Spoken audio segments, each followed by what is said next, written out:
Hello, everyone. Today I am with Miss Rachel. Hello, Rachel. How are you?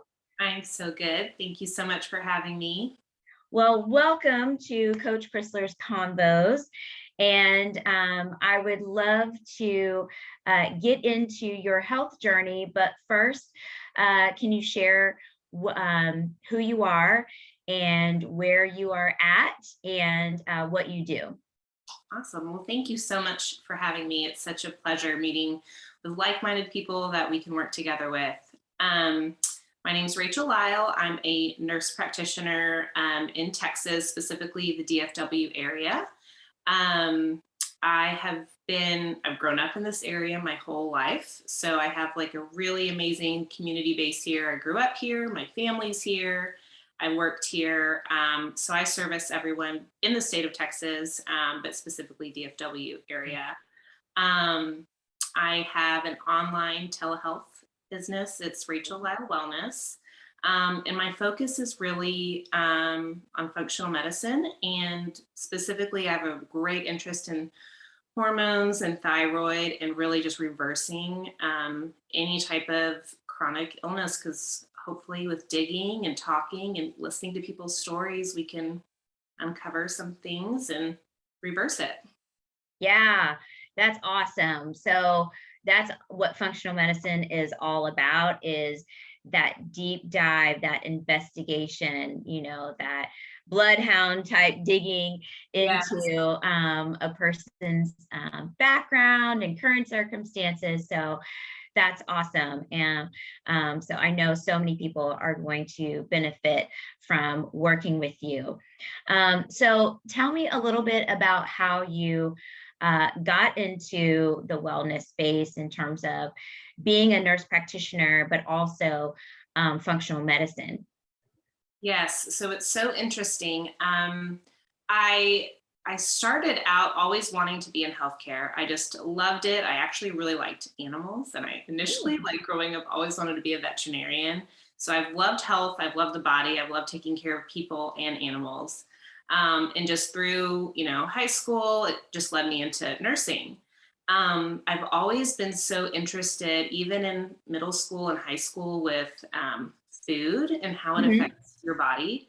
I just remember even like in high school doing some kind of like cleanses and unique things that are a little bit odd for someone in high school, like Yeah, dishes, or like I would make these like crazy like vegetable soups to do for like a week. So I've always had an interest in it. And especially after I had my first child, I really like started deep diving into like how organic food differs from Mhm. unorganic food and the benefits. So I've just always kind of been minded that way, and I found it Right. interesting. Um, However, like nursing, I did 10 years actually in the emergency department. Oh, wow. And so it was a really big shift going from this, from emergency to like prevention. But Hmm. of how I got there, I loved the ER in the sense that you're either like you're making a difference because someone's coming in for something acute and Hmm.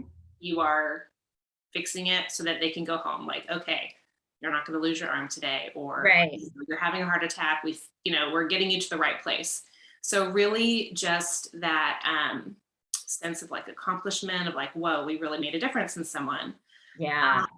So when I was going through my master's and doing clinicals, I kind of had this thought that I was just going to stay in the ER because I really liked it. Hmm. And by like happen chance, I was paired with this program, not program, but this clinic that was like holistic alternative. And it Hmm. was really interesting to me because I had always appreciated food and lifestyle, but it was like just a water faucet, like Right. flashing me in the face. And it was the most amazing time. Like that was like my favorite year of school ever. I Hmm. enjoyed it so much that I did all of my clinicals with them. And I just like sat there and typed all day long and then went home and researched. So it was like school on top of school for me. Right. Right. It was just the coolest thing to see how people were like implementing these changes. Mhm. They were like taking sometimes like herbs and botanicals, and they were completely getting better, which was Right. amazing. Wow. Um, so I just fell in love. So I just started like deep diving while I was in school. So once I finished, I started my practice, and I've just been going through all of like, the IFM modules, just learning as much as I can. And I've had lots of really great mentors and doctors I've Mhm. worked with, other nurse practitioners, but I really respect it so much more in the sense that I had such a background of like reactive versus Right. preventative. So Right. I just really love the idea of healing someone from like the complete, view of their body, spiritually, emotionally, mentally, relationships, all of that, and how it plays into, your long-term health and chronic disease. So that's how I got into it. And I'm so thankful for that just, God moment where I was, picked to work with this nurse practitioner who had this holistic healthcare. Yeah. Wow, that's awesome to be able to have both perspectives from, the emergent care with dealing with the acute issues and clearly being able to help people and serve them in a very big way, but then having that complete shift to, potentially ways to even keep them out of the emergency room by learning all the different avenues and different areas that you can look at in terms of prevention, but also, healing Yeah, as well. yeah, absolutely. It is so neat. And that's really what I tell people. My goal, like I worked in the ER for so long, I never want you to have to go there. And so my goal is to like really just, I tell people, I want you to be so boring where you're like, everything is going so great. I have nothing to tell you other than all of the great things going on in my life. You feel Right. great? Wonderful, wonderful. Yeah. That's Yeah. for everyone. So you mentioned that you are really wanting to help with hormones. That's kind of your area that you love working with hormones and thyroid. What kind of moved you into that area?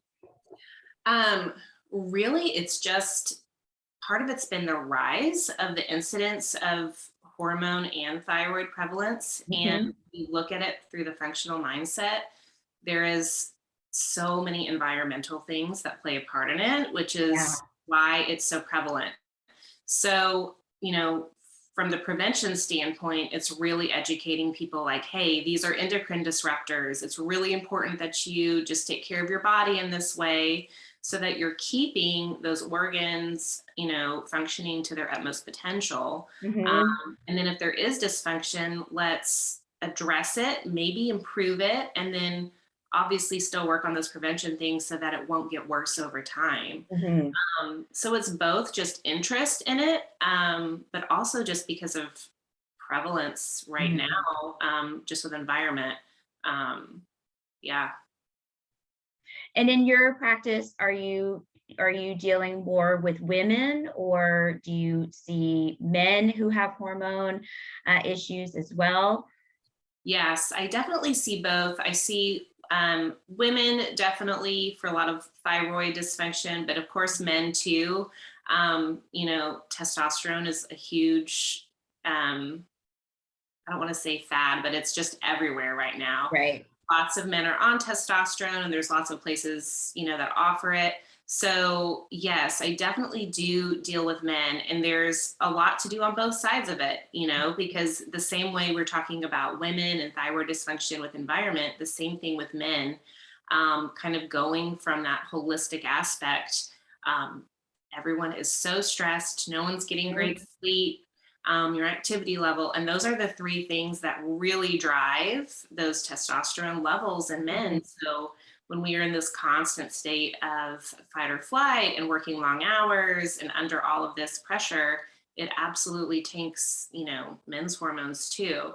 So there's ways to do that more conventionally, but there's also ways to like improve it, doing a lot of lifestyle and nutraceuticals, or even just addressing, hey, like, how are we going to manage this stress, and Yeah. just educating people on how much of an impact sleep makes. Because when you think about, I tell, patients, it's like Maslow's hierarchy of needs. You need like Yeah. food, shelter, water, but sleep, that's like Huge. a form of torture. And people It's are huge. torturing themselves by getting, 4 or 5 hours of sleep a night. Yeah. So when you kind of frame it in that mindset of, you are actually torturing yourself, Right. Right. so unhealthy, you can feel so much better. You're not going to sleep when you die. You're Right. dying slowly by not Yeah. sleeping. And if that's your philosophy, you're going to get there a whole lot quicker than somebody who sleeps right now. Absolutely. Absolutely. Yeah. Everyone's so different, but sleep is such a priority. It really is. It's a Yeah. basic need to survive. Hmm. Hmm. So yes, men and Absolutely. women, to answer your question. Yeah. So I'm curious about your own personal health journey. Um, have there been things that you have experienced and have utilized kind of this investigative medicine, this investigative process to improve your own health? Yes. I thankfully I don't have a huge story of something happening to me, but I do Mhm. like to use myself as an example, because I do like check my labs frequently. About 4 years ago, I had this huge shift in family dynamics, a lot Mm. of trauma, a lot of really significant things that just sent me into true anxiety for like the first time Mhm. in my life. And now I'm a little bit more prone to having that. Um, and a lot of it was situational. So I had to Mhm. like really work on just, coping mechanisms, using those tools. But what I loved seeing in hindsight, of course, was how my lab work changed, because it gives you Really? like a significant biochemical process, because Mhm. stress is so inflammatory to your body. So I took my blood work like a month after all of this stuff happened. My life just turned upside down. I had thyroid antibodies for the first time. I had, which Wow. indicates like autoimmune thyroid. I had a Mhm. little bit of thyroid dysfunction. What was most significant is I had a huge spike in my C-reactive protein, which is like a cardiac marker for inflammation. My Wow. insulin was high, and I had no hormones. It looked like I was in menopause. And it was literally all due to stress. So Mhm. me just being able to show people how concretely it can affect your body. It really Yeah. can. And so it didn't change for a little while, because I had to implement those, skills. I used tools. I used nutraceuticals. I supported my adrenals. I had to support my hormones through herbs during that Mhm. period of time. My cycle started coming back, and I started sleeping better. I was like doing all of the things, right? Mhm. Um, and then eventually it has all, normalized. And what's so amazing is things can be reversed. I don't have any thyroid dysfunction. I've never had thyroid antibodies ever again. My last, 4 or 5 blood checks have all been totally normal. But that just shows you how your body responds. Like, your Mm. thyroid is Mhm. one of the first things that just kind of slows down as a protective mechanism to all the inflammation in your body. Mhm. Um, so yeah, it's really just interesting to see how your body's affected, and it can change. But if you address those things instead of letting it just keep going, you can work your way back to feeling good and feeling better, and having those optimal health, decreasing your risk factors. Yeah. Wow, that is so interesting. A couple of things that I just noted. One is that you consistently have blood work done Yeah. so that you have this kind of timeline to see how things have changed for you over that time, but then also recognizing that along that timeline different things are happening in your life So Yeah. things may be going smoothly at one point, and so your blood work is looking okay. And then you have these huge traumatic events in your life that are really shaking things up and bringing extra stress, and maybe longer periods of stress. And Yeah. so you're seeing your blood markers, that blood work, those markers are changing along with that. And then as you begin to make changes, adapt what's going on in your life with sleep and eating and so forth, you again start to see those markers kind of play out and respond to what you're doing. That's very fascinating. Yeah. It's amazing how your body adapts. Hmm. It also can adapt positively and negatively, which is, amazing because you can work really hard with your body just to turn it around and Hmm. focus because you can, you're making those changes for yourself. Yeah. Something else I noticed when you were talking was that you said over time. And I think that that is something that is key about functional medicine, is that it does not um, it does not bring about this quick fix. It's not a pill for an ill. There's not this one thing that you do Mm. and it fixes it, and then you're off and running and you're good. Yeah. I find that that's a challenge for clients. For me, is when they come, they're like, okay, well, what do I do? And I'm like, well, there's so many things we could do. But first, we've really got to investigate. We've got to have conversations. You have to be very open, and tell me things. And, we've got to dig through this. And it does take time. And for some people, that time limit may be 30 days. And, for some people, it might be a couple years before they really Yeah. get back to that, optimal functioning and seeing that change. But do you find that that is something that's a challenge for you as well in your practice? Oh, yeah, for sure. I mean, because it's really all about, juggling those fundamentals every single day. Mhm. It is, those things are the hardest to be consistent in, but they will make the most impact, right? Mm. It is managing your stress, it is eating well, it is sleeping, it's movement in relationships, right? Mhm. Like it's balancing all of those things. So you can work little bits on all of those through time. And then life happens. There's seasons where, like, maybe you're going to drop that ball on movement for a little Mhm. while and then you pick it back up. So there's so many changes to your daily life, and that's what's hard to implement. So it does take, it takes at least 30 days to create a habit, at least. Mhm. And we're talking about multiple habits, Right. and implementing those. So just trying to figure out a way to implement them and then consistently doing it over Mhm. a period of time, that's where consistency is key. And it's really helpful to have, people supporting you that are like-minded and having some accountability, and just sticking through it long term. Mhm. Even in my story, like you, I still have times where I now know how my body responds, like, to Right. stress. So I know that, hey, like in the holidays, we have tons of family. It's so beautiful, so thankful for it.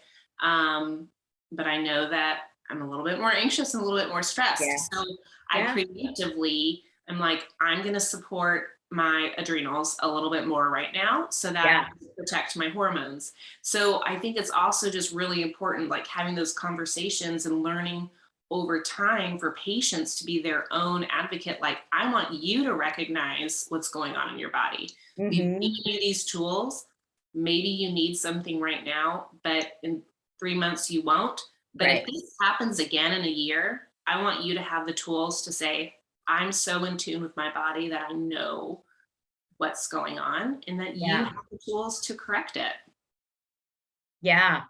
That is key for Yeah. somebody to not only be able to recognize what's happening with them, but then knowing these tools are available. Yeah. You know, it's not a hopeless situation. And I can use these things to help improve my body, to improve its function, to improve how I feel. Yeah, that is very, very important. So I love that you shared that. Um, so do you find that there are maybe some additional challenges besides time? Or let me rephrase that. And besides people kind of wanting things to happen quickly, are there other challenges maybe that you find in your practice that you help people navigate? I think a lot of it is finding the time, but also making it realistic, right? You have to Mm-hmm. have like a goal that's realistic, but also like, how does that fit in your life? Like, even Yes. if you don't have time, let's find a way to make it work with what little time that you do have. So, Mm-hmm. as far as, food, for example, like you need to eat, we're working on focusing on eating clean. It does, and you don't like to cook. Well, what are we going to do about that? Mm-hmm. Obviously, cooking would be ideal, but if not, let's find ways that you don't have to cook and you can eat clean. Mm-hmm. Whether Mm-hmm. that's like, you're just getting some pre-made chicken and putting it on a salad and calling it a day, or if you are boiling your chicken and doing it, you have all of these options for different Mm-hmm. people. So it's really finding what fits with them. So there's really not one size fits all. Yeah. So other than time, it's, some people just don't like exercising. So what are we going to do with that? Um, Yeah. so it's just really tailoring it and personalizing to something that makes sense for them, because Mm-hmm. ultimately it's creating that relationship so you can have a realistic conversation of like, is this something you can implement in your life? Because there's no reason, like at the end of a visit, like if you aren't bought into what I'm talking about, then this wasn't helpful, Yeah. because you have to be like, I can do that. You have to leave with confidence, and you have to be sure that that's something that you want to do and you Right. can do. Because if you're like, I don't really know, I'm not really sure, then you're not likely to do it. And it's probably not going to be quite as successful. You can definitely still have like hesitation and concerns, but really having the patient or the client bought into the treatment plan, whatever that is really key. So it's making Mm-hmm. it fit so that it's working out for them in their life specifically. Yeah. Absolutely. The practicality of things really needs to be considered, and reminding people that, you know, it isn't one size fits all. Hmm. And you're not your symptoms. Yeah. So we're going to step past that and really get into what's your daily life look like. Where do you have pockets of time? What are the maybe mindset barriers that you hold, and how can we navigate through those to really get you beyond that so you are successful? Yeah, and sometimes it just takes something very simple to start with, Yeah. and then you implement that for a little while, you get that down and consistent under your belt, and then you add a little bit more. It doesn't have to be this all or nothing mentality. I think the go big or go home idea has ruined tons of people, because they think, if I don't exercise and eat clean and get rid of the seed oils and do all the things right at one time, that I'm not going to be successful. And it's like, whoa, whoa, whoa. You're a real person Yeah. Yeah. with real toilets to clean, real children to feed, real jobs to do, you Yeah. know. So let's slow down and do things, a little bit at a time. So yeah, that's fantastic.